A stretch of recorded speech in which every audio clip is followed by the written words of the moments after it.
আমরা অভিবাদন জানাই আপনারা যারা আজকে এখানে এসেছেন, আপনারা সহ দেশের সকল মানুষের ঐক্যবদ্ধ অংশগ্রহণের মধ্য দিয়ে আমরা আওয়ামী লীগের 15 বছরের ফ্যাসিবাদী দুঃশাসনকে আমরা বিদায় দিতে পেরেছি। এখানে আপনাদের প্রত্যেকেরই এখানে আপনাদের অংশগ্রহণ ছিল।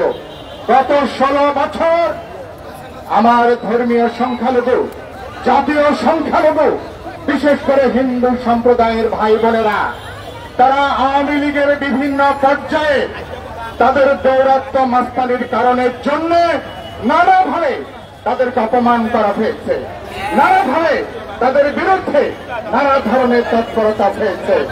আমরা সেজন্য বলতে চাই যে আজকে আপনারা খেয়াল করেছেন আওয়ামী লীগ মনে করছে হিন্দু সম্প্রদায় দেশে থাকলে তাদের ভোটের তাদের একটা মজুত বাহিনী, যদি কোন রকমে তাদেরকে দেশ ত্যাগ করতে বাধ্য করা যায়, তাদের জায়গা জমি ব্যবসা বাণিজ্য সবকিছু তারা দখল করে নিতে পারবে। 70 থেকে 80% সংখ্যালঘু সম্প্রদায়ের, ধর্মীয় সম্প্রদায়ের জায়গা জমি সহায় সম্পদ দুর্ভাগ্যজনক ভাবে 75 সালের পর থেকে এগুলো আওয়ামী লীগের দখলে। 250-টিরও বেশি ডিজাইন অপশন নিয়ে ওয়ালটন স্মার্ট ফ্রিজ, বোঝে আপনার প্রয়োজন। আমি কি সত্য কথা বলেছি? এর আজকে ফলে এই খেলা বন্ধ করতে হবে। আমি পরিষ্কার করে বলতে চাই, দেশে যেটা আমার ছাত্র তরুণরা বলেছে বৈষম্য বিরোধী তারা একটা আন্দোলন করছে, তার মানে কি? এটা শুধুমাত্র চাকুরির ক্ষেত্রে বৈষম্য না, ধর্মের নামে বাংলাদেশে কোনো বৈষম্য করা যাবে না, কোন বিশ্বাসের নামে কোনো বৈষম্য করা যাবে না, কোন মসজিদ মন্দিরের নাম করে, কোন ধর্মীয় প্রতিষ্ঠানের নাম করে নাগরিকদের মধ্যে কোনো বৈষম্য করা যাবে না।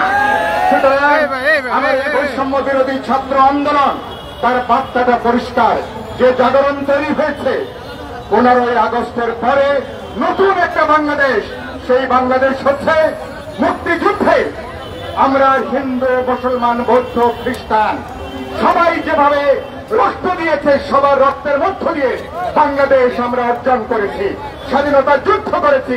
এখন 53-54 বছর পরে নতুন যে বাংলাদেশের যাত্রা শুরু হয়েছে, এখানে জাতি, ধর্ম, বর্ণ নির্বিশেষে আমার ধর্মীয় সম্প্রদায় যারা আছেন, হিন্দু ভাই বোনরা যারা আছেন, সবাইকে নিয়ে নতুন বাংলাদেশ আমরা তৈরি করব, নতুন যাত্রা আমরা শুরু করব।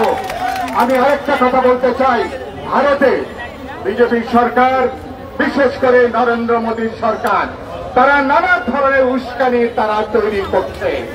ভারতের এই উস্কানির বিরুদ্ধে, বিজেপির এই উস্কানির বিরুদ্ধে আমাদেরকে সতর্ক থাকতে হবে। আমাদের বাচ্চারা একদিকে তারা ট্রাফিকের দায়িত্ব পালন করছে, একদিকে তারা মসজিদে মন্দির, আমরা সমস্ত কিছুকে তারা পাহারা দিচ্ছে, পাড়া মহল্লায় তারা পাহারা দিচ্ছে। প্রতিটা হিন্দু পরিবার, প্রতিটা সংখ্যালঘু যাদেরকে বলা হচ্ছে জাতিগত সংখ্যালঘু, ধর্মীয় সংখ্যালঘু, তাদের জানমালের নিরাপত্তা বিধান করা যে কোনো দেশপ্রেমীকে মানুষ, বিএনপি, গণতন্ত্র মঞ্চ সহ সকল বিরোধী দল, জনগণের আমাদের পবিত্র দায়িত্ব। সুতরাং সেই লড়াইটা আমরা ঐক্যবদ্ধভাবে এগিয়ে নেব। কোন উস্কানিতে আপনারা পা দেবেন না। চোখের মনির মতন করে আমাদের ঐক্য, আমাদের সংহতি, আমাদের ধর্মীয় সহিষ্ণুতা, এটাকে আমরা রক্ষা করব। আমরা সুতরাং এই বিজয়কে, অন্তর্বর্তীকালীন সরকারকে ব্যর্থ করবার একটা তৎপরতা চলছে এবং আমার ধর্মীয় সংখ্যালঘুদের মধ্যে অপ্রয়োজনীয় উত্তেজনা তৈরি করে নানা ধরনের বানোয়াট তথ্য দিয়ে, তারা যে বানোয়াট তথ্য দিয়েছে বিবিসি, সেই তথ্য তারা প্রমাণ করেছে বিজেপি যে সমস্ত অপপ্রচার চালাচ্ছে এগুলো ডাহা মিথ্যাচার। সুতরাং আমরা ঐক্যবদ্ধ থাকবো, রাজপথে থাকবো, যেভাবে মুক্তিযুদ্ধ করেছি নতুন বাংলাদেশে সমস্ত ভাই বোন 17 কোটি মানুষ ঐক্যবদ্ধ থেকে আমরা এগিয়ে যাব। আপনাদের সবাইকে ধন্যবাদ এবং অভিবাদন, সবাইকে সালাম এবং নমস্কার, ধন্যবাদ।